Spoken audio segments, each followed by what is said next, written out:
నమస్తే న్యూస్ 360కి స్వాగతం. నేను సంధ్య. బులెటిన్లో బ్రేకింగ్ అప్డేట్ మనం చూస్తున్నాము. ప్రస్తుతము హైదరాబాద్లో రెండో రోజు బీఆర్ఎస్ వర్సెస్ కాంగ్రెస్ అన్నట్టుగా గొడవ కంటిన్యూ అవుతుంది. లేకపోతే బీఆర్ఎస్ వర్సెస్ బీఆర్ఎస్ అనాలా అర్థం కాని సందిగ్ధ పరిస్థితే క్లియర్ కట్గా నెలకొందని తెలుస్తుంది. కాసేపటి క్రితమే మాజీ మంత్రి హరీష్ రావు ఇంటి దగ్గర ఉద్రిక్తత నెలకొంది. హరీష్ రావును కలిసేందుకు సునీత లక్ష్మారెడ్డి, మాజీ ఎంపీ మాలోతి కవిత, క్రాంతి కిరణ్ అక్కడికి రావడం జరిగింది. ఈ నేపథ్యంలో పోలీసులు బీఆర్ఎస్ నేతలను అడ్డుకున్నారు. సిపి అనుమతి తీసుకోవాలంటున్నారు పోలీసులతో బీఆర్ఎస్ నేతలు వాగ్వాదాన్ని దిగారు. పోలీసుల తీరుకు నిరసనగా బీఆర్ఎస్ నేతలు అక్కడే ధర్నా చేయడం జరుగుతోంది.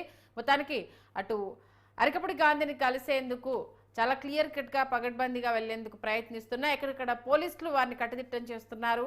ప్రజెంట్ అయితే ఇప్పటి వరకు పోలీసులు సక్సెస్ఫుల్ గా తమ వ్యూహాన్ని అమలు చేయడంలో సక్సెస్ గా ముందుకెళ్తున్నారని మాత్రం క్లియర్ కట్ గా తెలుస్తుంది. బీఆర్ఎస్ నేతలను అయితే ఎక్కడిక్కడ అడ్డగిస్తున్నారు, అడ్డుకుంటున్నారు. బయటికి రాకుండా పగడ్బందీగా బందోబస్తును అయితే ఏర్పాటు చేయడం జరిగింది. ఈ నేపథ్యంలో మమ్మల్ని మా నేతల్ని కలవడానికి వెళ్ళనివ్వట్లేదు అంటూ కూడా అక్కడే కూర్చొని ధర్నా చేస్తున్నారు. ఎమ్మెల్యే సునీత లక్ష్మారెడ్డి కావచ్చు, మాజీ ఎంపీ మాలోత్ కవిత, మాజీ ఎమ్మెల్యే క్రాంతి కిరణ్ వీళ్ళందరినీ అడ్డుకోవడం జరిగింది. ఇవాళ ఎవరిని కలిసేందుకు వీలవ్వదు, ప్లీజ్ దయచేసి మీ ఇళ్లలోకి వెళ్ళిపోండి అంటూ కూడా వారు విజ్ఞప్తులు చేస్తున్నారు. ఆ విజువల్స్ ను కూడా మనం చూస్తున్నాము.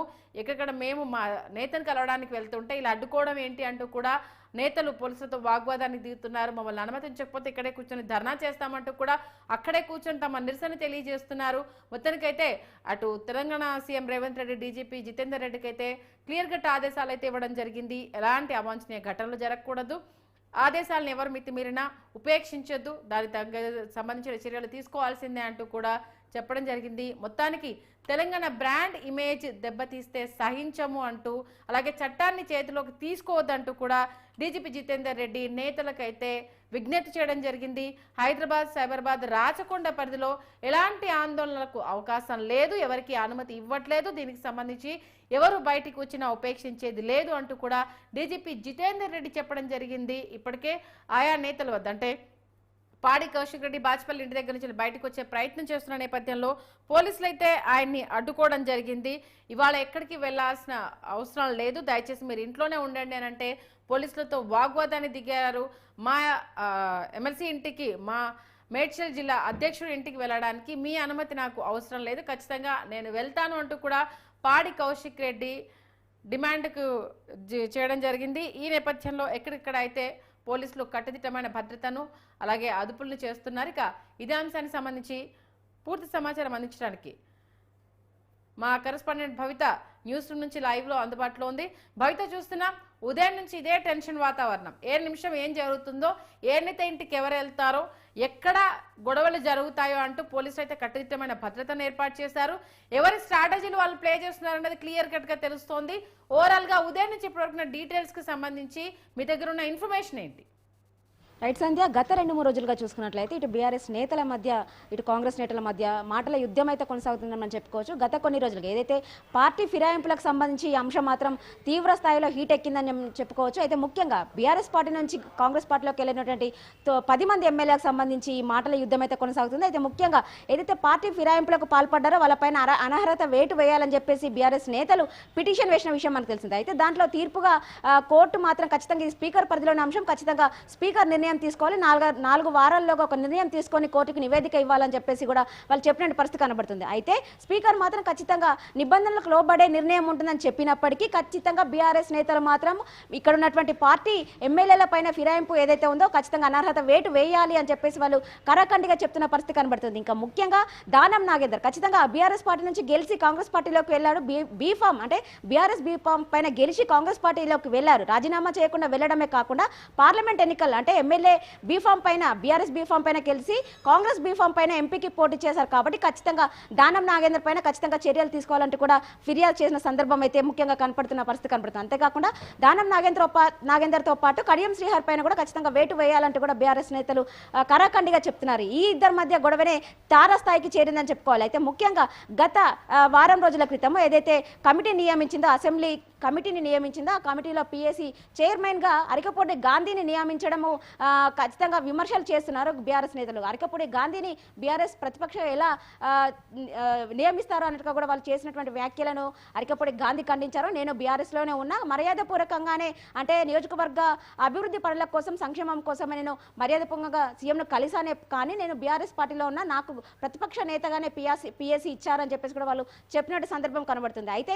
ఈ మాటలకి కౌశిక్ రెడ్డి సవాల్ విసిరారు. ఒకవేళ బీఆర్ఎస్ పార్టీ ఎమ్మెల్యేలు నిజంగా మగవాళ్ళు అయితే రాజీనామా చేసి కాంగ్రెస్ పార్టీలో చేరండి, మరొకసారి ఎన్నికలకు వెళ్ళండి, లేదు అంటే నేను చీరలు గాజులు పంపిస్తాను, ఖచ్చితంగా అవి వేసుకోండి అన్నట్టుగా ఒక సవాల్ విసిరారు. దానికి ఇటు కాంగ్రెస్ నేతలంతా కూడా తీవ్ర స్థాయిలో మండిపడుతున్న పరిస్థితి కనబడుతుంది. అయితే మాకు చీరలు గాజులు పంపిస్తారంటగా కూడా వాళ్ళు విరుచుకుపడమే కాకుండా కాంగ్రెస్ మహిళా నేతలు కూడా ఇట్లా మాట్లాడినటువంటి వాళ్ళపై ఖచ్చితంగా చర్యలు తీసుకోవాలంటూ మహిళా కమిషన్ కూడా సుమోటోగా స్వీకరించి దీనిపైన విచారణ చేపట్టడమే కాకుండా అలా మాట్లాడినటువంటి వాళ్ళను డిస్క్వాలిఫై చేయాలంటూ కూడా కాంగ్రెస్ మహిళా నేతలు చెప్పిన సందర్భం కనబడుతుంది. అయితే ఇదంతా పక్కన పెడితే ముఖ్యంగా ఈ వివాదం అంతా కూడా ఇటు కౌశిక్ రెడ్డితో పాటు అరకపూడి గాంధీ మధ్యనే గత 2 రోజులుగా ఇదంతా తారస్థాయికి చేరిందని చెప్పుకోవాలి. ఎందుకంటే ఈ అరకపూడి గాంధీ ఇంటికి నేను ఖచ్చితంగా బీఆర్ఎస్ పార్టీ జెండా అరకపూడి గాంధీ ఖచ్చితంగా బీఆర్ఎస్ లోనే ఉన్నా అని చెప్తున్న పరిస్థితి కనబడుతుంది. కాబట్టి ఖచ్చితంగా నేను బీఆర్ఎస్ జెండా తీసుకొని అరకపూడి గాంధీ ఇంటికి వెళ్తాను, వాళ్ళ ఇంటి ముంగట బీఆర్ఎస్ జెండా ఎగరవేస్తానని చెప్పేసి కౌశిక్ రెడ్డి సవాల్ విసిరారు. నిన్న ఉదయం 11 గంటలకు నేను అరకపూడి గాంధీ ఇంటికి వెళ్తానని చెప్పేసి చెప్పిన సందర్భం కూడా కనబడుతుంది. అయితే వాళ్ళు విసిరినటువంటి సవాల్ని స్వీకరించారు అరకపూడి గాంధీ. మీరు 11 గంటలకు నా ఇంటికి రాకపోతే ఖచ్చితంగా 12 గంటలకు నీ ఇంటికి వస్తానంటూ కూడా అరకపూడి మరొక సవాల్ విసిరాడు, ప్రతి సవాల్ విసిరారు. అయితే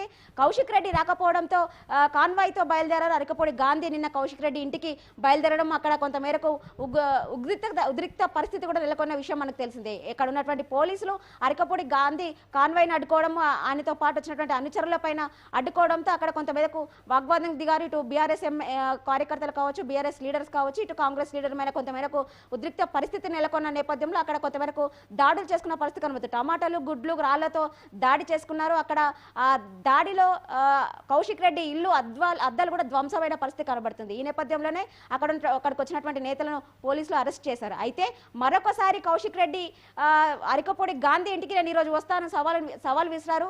ఆ సవాల్ని మరొకసారి అరకపూడి గాంధీ కూడా స్వీకరించారు. ఇది బీఆర్ఎస్కి అరకపూడికి గాంధీకి కొనసాగుతున్న యుద్ధం కాదు, కేవలం కౌశిక్ రెడ్డికి అరకపూడి గాంధీకి మధ్య జరుగుతున్నటువంటి యుద్ధమే అని చెప్పేసి వీళ్ళు నిన్న కొన్ని వ్యాఖ్యలు కూడా చేశారు అరకపూడి గాంధీ. అయితే ఈ రోజు ఉదయం అయితే ఇప్పుడు బీఆర్ఎస్ నేతలు కాంగ్రెస్ పార్టీకి ఒక సవాల్ అయితే విసిరిన విషయం అయితే ఇక్కడ స్పష్టంగా తెలుసు. ఎందుకంటే పార్టీ కండువా కప్పి ఆహ్వానిస్తారు, అది దేవుడి జెండా అంటూ ఎలా సమర్థిస్తారు అంటూ కూడా ఒక క్వశ్చన్ ని రేజ్ చేయడంతో పాటు గతంలో మీ అధినేత అంటే సీఎం రేవంత్ రెడ్డి మాజీ సీఎం ను అన్న విషయాలు గుర్తుకు లేదా, ఆయన్ని చూస్తే నేను నేర్చుకున్నాను కదా అంటూ కూడా కౌశిక్ రెడ్డి చెప్పడం జరిగింది. మరి దీనికి సంబంధించి కాంగ్రెస్ నుంచి రియాక్షన్ ఎలా ఉంది అసలు? అంటే ముఖ్యంగా నిన్నటి నుంచి కంటిన్యూషన్ ఈ రోజు కొనసాగుతుందని మనం చెప్పుకోవచ్చు. అయితే నిన్న మరొకసారి కౌశిక్ రెడ్డి అరకపూడి గాంధీ ఇంటికి వెళ్తానన్న సందర్భం ఏదైతే ఉందో అది ఈ రోజు ఈ పరిస్థితికి దారితీసిందని చెప్పాలి. అయితే ముఖ్యంగా ఎమ్మెల్సీ షంబీపూర్ రాజు, బీఆర్ఎస్ నేత ఎమ్మెల్సీ షంబీపూర్ రాజు ఇంటికి ఈరోజు బీఆర్ఎస్ నాయకులంతా చేరుకొని ఒక ర్యాలీ లాగా బీఆర్ఎస్ నాయకులంతా కూడా అరకపూడి గాంధీ ఇంటికి వద్దామని చెప్పేసి ఒక నిర్ణయం తీసుకున్న పరిస్థితి కనబడుతుంది. ఈ నేపథ్యంలోనే ఎక్కడికక్కడ బీఆర్ఎస్ నేతలను అరెస్ట్ చేయడమే కాకుండా అటు అరకపూడి గాంధీ ఇంటి వద్ద కావచ్చు, ఇటు షంబీపూర్ రాజు ఇంటి వద్ద కావచ్చు పూర్తి స్థాయిలో 2 అంచెల పోలీస్ భద్రత అయితే కొనసాగుతున్న పరిస్థితి కనబడుతుంది. అయితే ముఖ్యంగా పార్టీ ఫిరాయింపులకు సంబంధించి బీఆర్ఎస్ నేతలకు మాట్లాడే అర్హత లేదంటూ కూడా కాంగ్రెస్ నేతలు చెప్తున్న పరిస్థితి కనబడుతుంది. గతంలో పార్టీ ఎన్నడూ లేని విధంగా, గతంలో దేశ చరిత్రలోనే ఎన్నడూ లేని విధంగా పార్టీ ఫిరాయింపులను ప్రోత్సహించింది కేవలం కేసీఆర్ ఫ్యామిలీ. కాబట్టి ఖచ్చితంగా వాళ్ళకు మాట్లాడే నైతిక హక్కు లేదు అని చెప్పేసి వాళ్ళు చెప్తున్న పరిస్థితి కనబడుతుంది. తెలంగాణ రాష్ట్రం వచ్చిన తర్వాత జరిగినటువంటి ఎన్నికలలో గెలిచినటువంటి పార్టీ ఎమ్మెల్యేలందరినీ కూడా ఒక్కొక్క పార్టీ ఎమ్మెల్యేలందరినీ కూడా పూర్తి స్థాయిలో వాళ్ళ అట్లా విలీనం చేసుకున్న సందర్భం ఉంది. అప్పుడు లేని ఈ విమర్శలు ఇప్పుడు ఎందుకు వస్తున్నాయి, అప్పుడు లేని ప్రాబ్లమ్స్ ఇప్పుడు ఎందుకు తలెత్తుతున్నాయి అన్నట్టుగా కూడా వీళ్ళు విరుచుకుపడుతున్న పరిస్థితి కనబడుతుంది. ఖచ్చితంగా శాంతి భద్రతను దెబ్బతీయాలని చెప్పేసి వీళ్ళు కుట్రలు చేస్తున్నారంటే కూడా కొద్దిసేపటి క్రితమే సీఎం రేవంత్ రెడ్డి కూడా ఖచ్చితంగా శాంతి భద్రతల విషయంలో ఎలాంటి విఘాతం చోటు చేసుకున్నా కూడా తీవ్రంగా యాక్షన్స్ తీసుకోవాలంటే కూడా జితేందర్ రెడ్డి అయినటువంటి డీజీపీ కూడా ఆదేశాలు జారీ చేశారు. కొద్దిసేపటి క్రితమే వాళ్ళకు సిపిలతో కూడా ఒక సమీక్ష నిర్వహించారు. ఎక్కడ ఎలాంటి ఇబ్బంది ఎత్తినా కూడా ఖచ్చితంగా ప్రతి ఒక్కరిపైన చర్యలు తీసుకోవాలంటూ కూడా వాళ్ళు చెప్పినట్టు పరిస్థితి కనబడుతుంది. ఖచ్చితంగా ఇదంతా కూడా బీఆర్ఎస్ చేసిందానే మేము ఫాలో అవుతున్నామని చెప్పేసి వాళ్ళు క్లియర్ కట్ గా చెప్తున్న పరిస్థితి కనబడుతుంది. ఓకే, థ్యాంక్ యూ భవిత.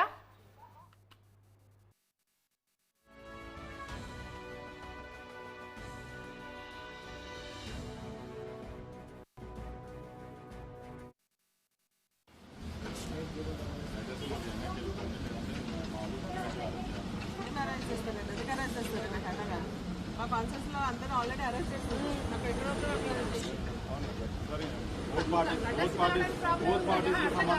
ధర్నా చేస్తున్నావా డిస్టర్బ్ చేస్తున్నామా దేనికి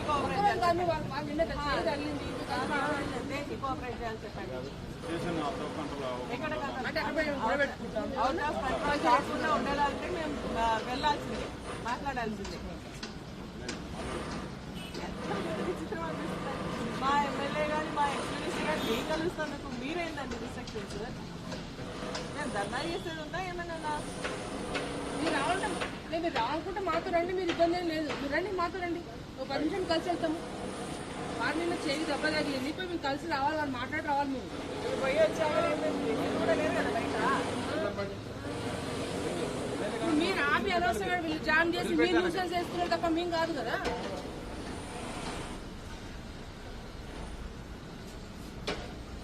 నిన్న ఫస్ట్ ఇటువంటి చేస్తుంటే ఇంత ఇష్యూ రాకపోతుండే కదా. వీళ్ళనేమో మంచిగా తీసుకొని పోయి గాంధీ గారిని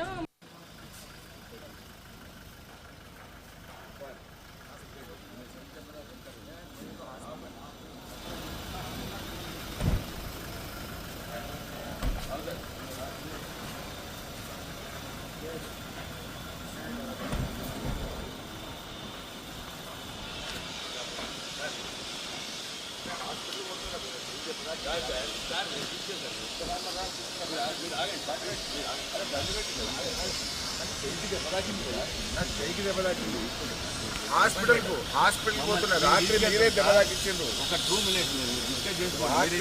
అంటే కాదు మీరు